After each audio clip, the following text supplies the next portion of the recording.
श्री हरि ओम श्री परमात्मने नमः। देवी पुराण महाभागवत पहला अध्याय। श्री सूत शौनक संवाद में देवी पुराण महाभागवत का प्रारंभ। देवी पुराण की रचना के लिए श्री वेद व्यास जी द्वारा भगवती दुर्गा की उपासना, भगवती का प्रकट होकर अपने चरण तल में स्थित सहस्त्र दल कमल में परमाक्षरों में उत्कीर्ण देवी पुराण महाभागवत का व्यास जी को दर्शन कराना और पुनः व्यास जी द्वारा देवी पुराण की रचना। श्री गणेश जी को नमस्कार है।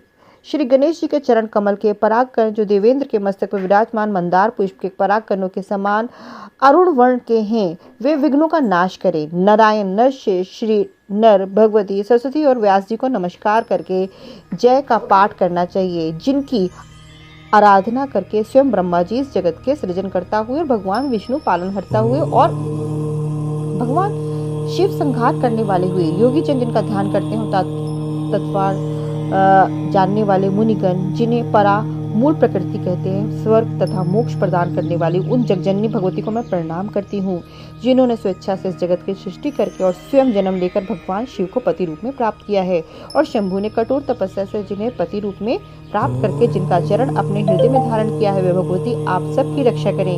एक बार नैमिषारण्य में शौनक आदि महर्षियों ने वेद वेताओं में शेष मुनिवर सूत जी से पूछा, महामते, अब आप स्वर्ग तथा मोक्ष का सुख प्रदान करने वाले उस पुराण का वर्णन कीजिए जिसमें भगवती की उत्तम महिमा का अत्यंत विस्तार से वर्णन किया है और जिसके यथाविधि श्रवण करने से दिव्य ज्ञान से रहित मनुष्य में भी नवधा भक्ति उत्पन्न होती है। सूत जी बोले, भगवान महाभागवत नामक इस अत्यंत गोपनीय पुराण का वर्णन सर्वप्रथम भगवान शिव ने परमात्मा नारद के लिए किया था। पूर्व काल में उसे फिर स्वयं भगवान व्यास ने भक्तिनिष्ठ महर्षि जैमिनी के लिए श्रद्धापूर्वक कहा था, और फिर उसी से मैं आप लोगों से कह रहा हूँ। इसे प्रसन्न पूर्वक गोपनीय रखना चाहिए, कभी भी प्रकट नहीं करना चाहिए। इसका श्रवण करने से तथा पाठ करने से द्विज को पुण्य प्राप्त होता है। भगवान शिव भी 100 वर्षों से उस पुण्य का वर्णन करने में समर्थ नहीं है, तो फिर मैं उसका वर्णन कैसे कर पाऊंगा, क्योंकि वह पुण्य असीम है। ये सुनकर सभी ऋषिगण विस्मय और अत्यंत हर्षित हुए। उन श्रेष्ठ मुनियों ने वेदताओं में श्रेष्ठ सूत जी से पुनः कहा। ऋषिगण बोले, मुनिवर, जिस तरह से ये श्रेष्ठ पुराण इस पृथ्वी लोक में प्रकाशित हुआ, आप कृपा करके इसका यथार्थ रूप में वर्णन कीजिए। सूत जी बोले, समस्त धर्म शास्त्रों के वक्ता, सभी वेद विद्याओं में श्रेष्ठ, धर्मज्ञ, ज्ञान संपन्न, महान बुद्धि वाले महामुनि भगवान महर्षि व्यास जी 18 पुराणों की रचना करने पर भी किसी प्रकार से संतुष्ट नहीं हुए। उन्हें चिंता हुई कि यह महापुराण परम श्रेष्ठ है, जिससे बढ़कर दूसरा कुछ भी इस पृथ्वी तल पर नहीं है। भगवती का परम तत्व तथा विस्तृत महामात्य इसमें विद्यमान है। देवी तत्व से अनभिज्ञ मैं इसका वर्णन कैसे कर सकूंगा। ऐसा सोचकर उनके मन में बड़ा शोक हुआ। महाज्ञानी महेश्वर शिव जिनके तत्व को भली भांति नहीं जानते थे, जिनके परम तत्व को जान पाना अत्यंत कठिन है, ऐसा विचार करके परम बुद्धिमान दुर्गा भक्ति परायण व्यास जी ने हिमालय पर्वत पर जाकर कठोर तपस्या की। उनकी तपस्या से प्रसन्न होकर भक्तों से स्नेह रखने वाली भगवती शर्वाणी ने अदृश्य रूप से आकाश में स्थित होकर उनसे यह वचन कहा, महामुनि, जहाँ ब्रह्मलोक में समस्त श्रुतियां विद्यमान थीं, आप वहां पर जाइए। वहां आप मेरे संपूर्ण परम तत्व को जान लेंगे। वहां श्रुतियों के द्वारा मेरी स्तुति किए जाने पर मैं प्रकट होंगी और आपकी जो भी अभिलाषा होगी उसे पूर्ण करूंगी। तदंतर भगवती की आकाशवाणी सुनकर महर्षि व्यास जी ब्रह्मलोक गए। वहां उन्होंने वेदों को प्रणाम करके अविनाशी ब्रह्मपद क्या है, विनय से नर्म महर्षि का ये वचन सुनकर एक एक करके सभी वेदों का तत्काल मुनिश्रेष्ठ व्यास जी से कहा। ऋग्वेद ने कहा, सभी प्राणी जिसके भीतर स्थित हैं और जिनसे संपूर्ण जगत प्रकट होता है तथा जिन्हें परम तत्व कहा गया है, वे साक्षात स्वयं भगवती ही है। यजुर्वेद ने कहा, सभी प्रकार के यज्ञों से जिनकी आराधना की जाती है, जिसके साक्षात हम प्रमाण हैं, वे एकमात्र भगवती ही है। सामवेद ने कहा, जो इस समग्र जगत को धारण करती है तथा योगी जन जिनका चिंतन करते हैं और जिनसे यह विश्व प्रकाशित है, वे एकमात्र भगवती दुर्गा ही है जो इस जगत में व्याप्त है। अथर्ववेद ने कहा, भगवती के कृपा पात्र लोग भक्ति पूर्वक जिन देवेश्वरी का दर्शन करते हैं, उन्हीं भगवती दुर्गा को लोग परम ब्रह्म कहते हैं। सूत जी बोले, वेदों का ये कथन सुनकर सत्यवती पुत्र व्यास जी ने निश्चित रूप से मान लिया कि भगवती दुर्गा ही परम ब्रह्म है। ऐसा कहकर उन वेदों ने महामुनि व्यास जी से पुनः कहा, जैसा हम लोगों ने कहा वैसा ही हम प्रत्यक्ष दिखाएंगे। ऐसा कहकर सभी श्रुतियां सच्चिदानंद विग्रह वाली शुद्ध स्वरूपा तथा सर्वदेवमयी परमेश्वरी का स्तवन करने लगी। वेदों ने कहा, दुर्गा आप संपूर्ण जगत पर कृपा कीजिए।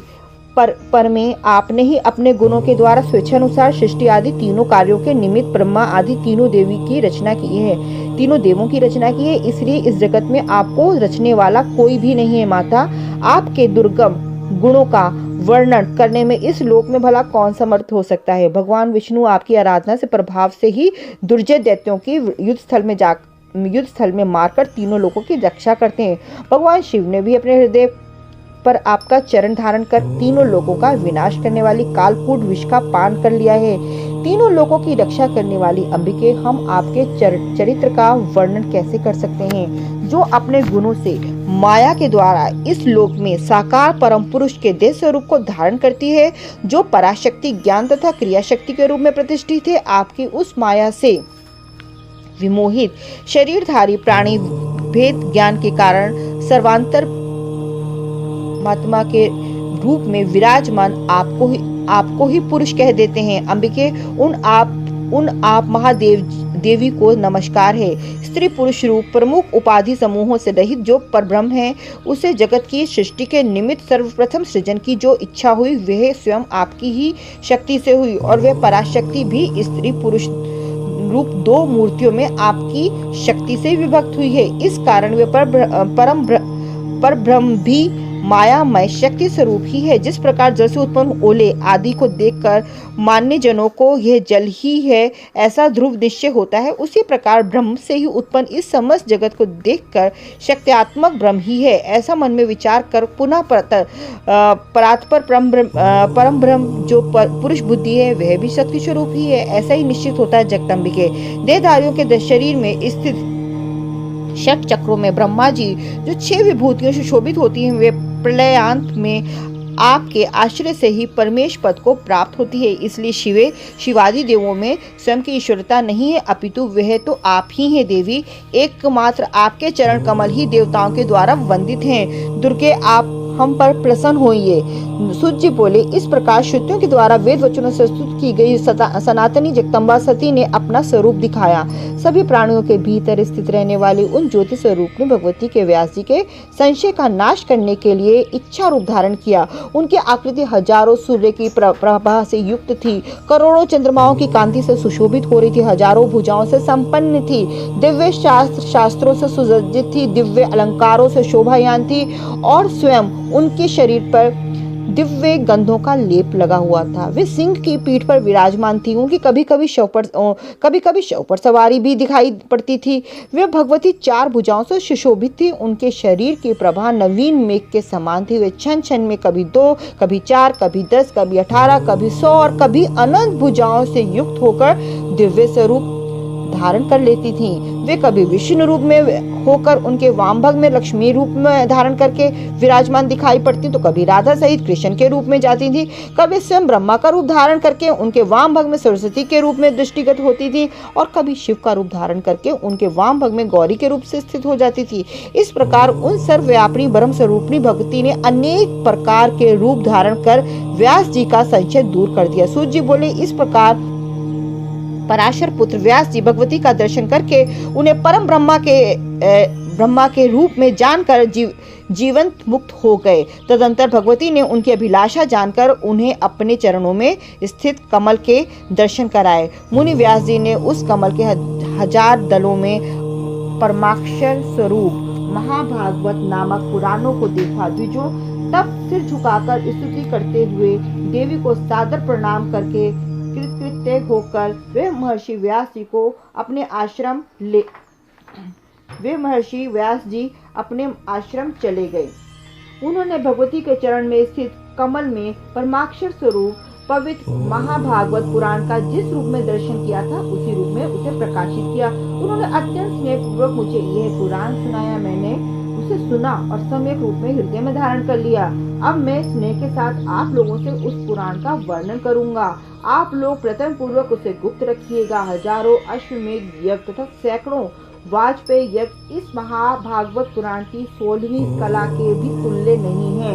इस प्रकार महापातकीय प्राणियों की रक्षा के लिए इसे भूलोक में महाभागवत पुराण प्रकाशित हुआ। इति महाभागवत महापुराणे सूत शौनक वाक्य महाभागवत प्रकाशनम नाम प्रथमो अध्याय। जय माता।